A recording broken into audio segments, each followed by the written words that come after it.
ადამიანი როდესაც ცუდად იქცევა, როგორ მოინანიოს ისე რომ ეკლესიაში არ მივიდესო. კარგია.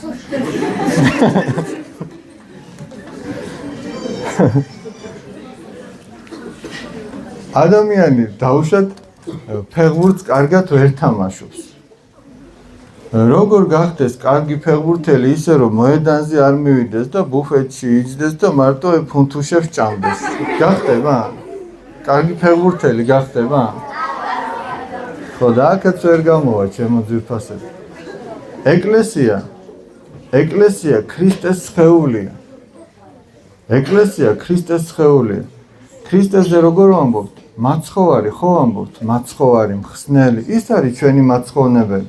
ის არის ჩვენი მხსნელი, ის არის ჩვენი ცოდების მომტევებელი და ჩვენ თუ მასთან არ მივალთ, აბა ვინ უნდა გვაპატიოს? ამიტომ ეს მის გარეშე არ იქნება. ქრისტეს გარეშე ცოდვათა მიტევება არ არსებობს. ისე რომ ფუნთუშებით ჭამით, ფეხბურთელები ვერ გახდებით. აი ხვიჩა კვარაცხელიამ რამდენი ფუნთუშა მოიკლო იმისთვის, რომ ჩემპიონთა ლიგა მოეგო. აი პატარა ამბავი კი არა.